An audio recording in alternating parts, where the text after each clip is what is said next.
سعادت عمرہ و حج ہر مسلمان کی اہم خواہش ہوتی ہے اور بے شمار لوگ اس سعادت کے حصول کے لیے دیار مقدس کا رخ بھی کرتے ہیں، لیکن بعض وقت وہاں پیش آنے والے مسائل کی وجہ سے وہ ذہنی و قلبی یکسوئی نہیں پاتے، جس سے عبادتوں کا صحیح لطف حاصل کرنا مشکل ہوتا ہے اور بالخصوص مقامات مقدسہ کی زیارت بھی مشکل عمل بن جاتی ہے۔ لہذا حج بالخصوص عمرہ کے لیے جانے والے احباب ایسی ایجنسیوں یا ٹریولز کی تلاش میں رہتے ہیں جو ان کو مناسب سہولتیں فراہم کرتے ہوئے عمرے کی سعادت حاصل کرنے میں تعاون کر سکیں۔ عازمین عمرہ کا بالخصوص مسئلہ یہ ہوتا ہے کہ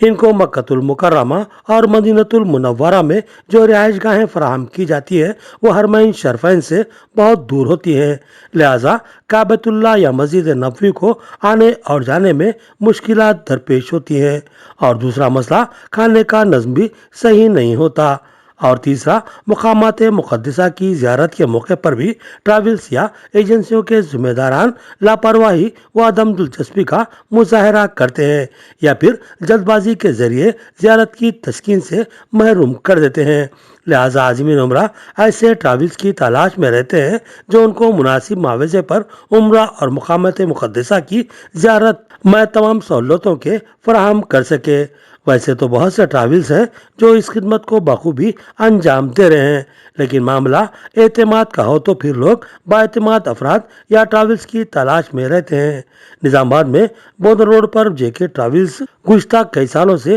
عمرے کی سعادت کے لیے عازمین کی شاندار خدمت انجام دیتا آ رہا ہے۔ یہی وجہ ہے کہ لوگوں کا ان پر اعتماد بڑھتا ہی جا رہا ہے۔ اب جے کے ٹور اینڈ ٹریولز کے ذریعے سعادت عمرہ کے خواہش مند احباب کی بڑی تعداد میں روانگی کا سلسلہ مسلسل جاری ہے اور اس میں دن بدن اضافہ ہوتا جا رہا ہے۔ بودر روڈ پر اولڈ زمزم ہوٹل سے متصل جے کے ٹور اینڈ ٹریولز کے مالک محمد منظور شہر کے بااعتماد افراد میں شامل ہیں۔ کل رات 10 دسمبر کو بھی بعد نماز مغرب ایک بہت بڑا قافلہ ان کے پاس سے روانہ ہوا۔ اس قافلے میں جملہ 121 عازمین عمرہ شامل تھے۔ عازمین عمرہ کی روانگی کے لیے ایک شاندار روح پرور پروگرام ترتیب دیا گیا، جس میں عازمین عمرہ اور ان کے افراد خاندان کے علاوہ معززین شہر کی بہت بڑی تعداد نے شرکت کی۔ نظام آباد ضلع حج کمیٹی کے صدر مولانا اسماعیل عارفی اور وسیم احمد خان بھی خصوصی طور پر اس متبرک قافلے کی روانگی کے پروگرام میں شریک تھے۔ عازمین عمرہ کے قافلے کو ہری جھنڈی دکھا کر تلبیہ کی گونج میں روانہ کیا گیا۔ اس وقت ماحول سیر انگیز نظر آ رہا تھا۔